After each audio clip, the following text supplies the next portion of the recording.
Hello and welcome to lecture number 52. This is topic 3.17, Afro-Caribbean migration.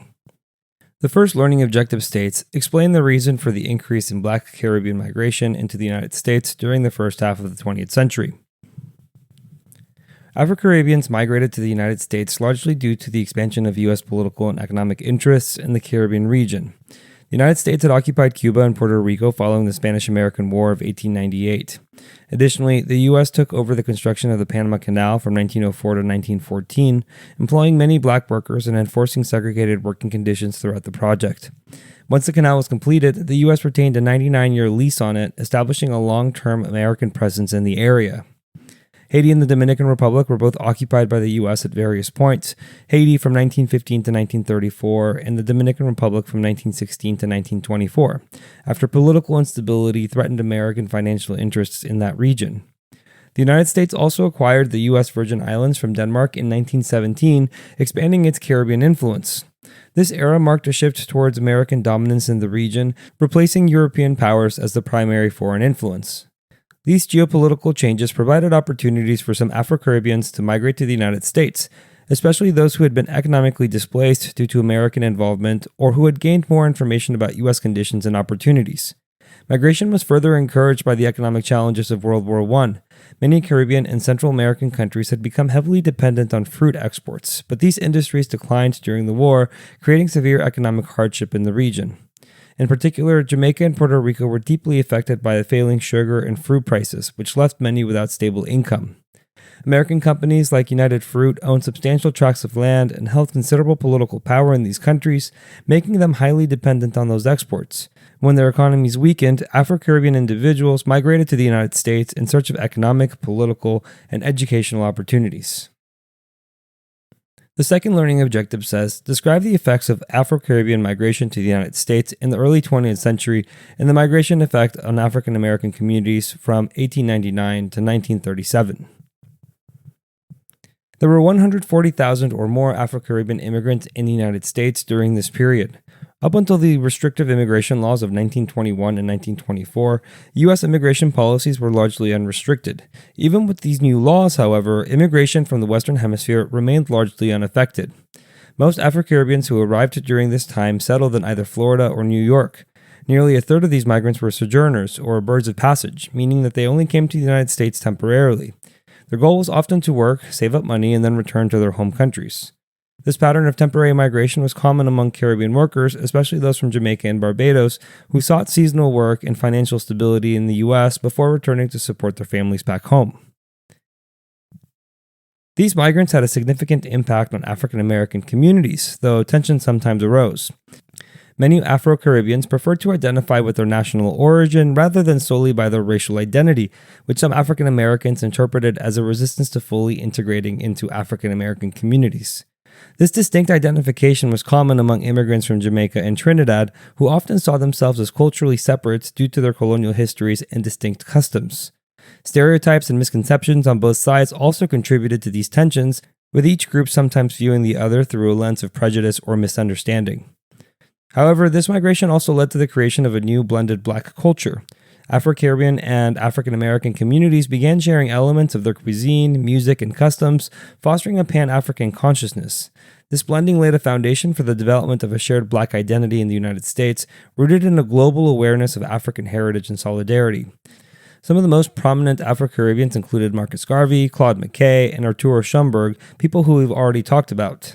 McKay and Schomburg were instrumental in the Harlem Renaissance, while Garvey, who will be featured prominently in the last lecture of Unit 3, founded the Universal Negro Improvement Association, promoting black pride and economic self-reliance. Other influential figures included Nella Larsen, a writer, Hubert Harrison, a radical political thinker, and Aimé Césaire, who coined the term negritude, an intellectual movement in the French-speaking black world that celebrated black art, literature, and identity. This movement paralleled the new Negro movement in the U.S., both promoting pride in black heritage and creativity. These figures contributed significantly to the cultural and intellectual landscapes of their communities, inspiring future movements for black empowerment and civil rights. Two major impacts of Afro-Caribbean migration were the increased religious and linguistic diversity within African American communities.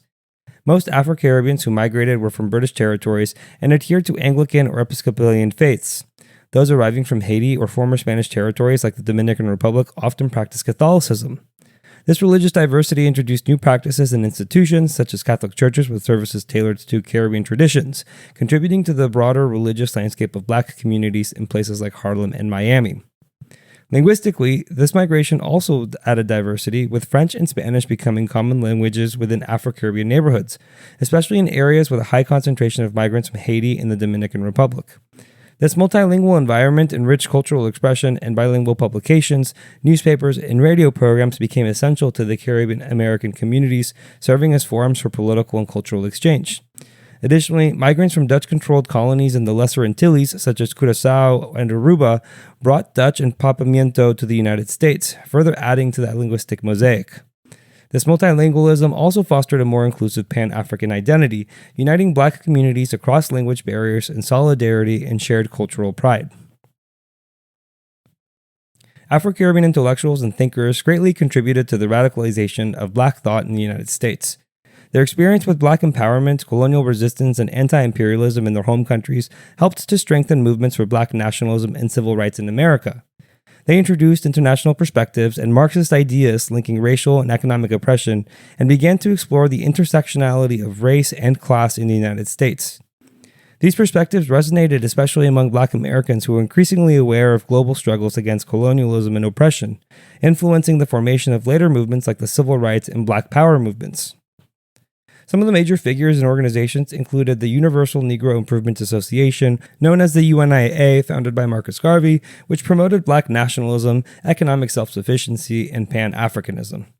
We'll discuss the UNIA further in the next lecture. Another influential group was the African Blood Brotherhood, founded by Cyril Briggs, which supported Marxism and had ties to the Communist Party.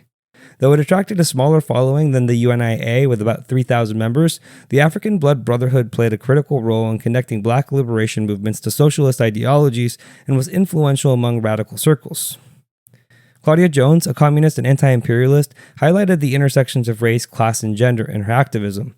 She's credited with pioneering the triple oppression theory, which called attention to the compounded disadvantages faced by Black women due to their race, gender, and class. Another prominent figure was C.L.R. James, a historian and a revolutionary thinker who authored The Black Jacobins.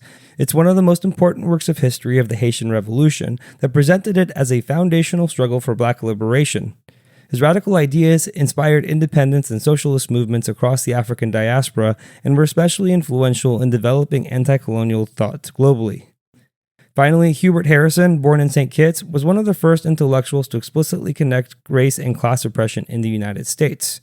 Known as the father of Harlem radicalism, a title given to him by A. Philip Randolph, he founded The Voice, a publication that became a leading source for radical ideas and debates in Harlem.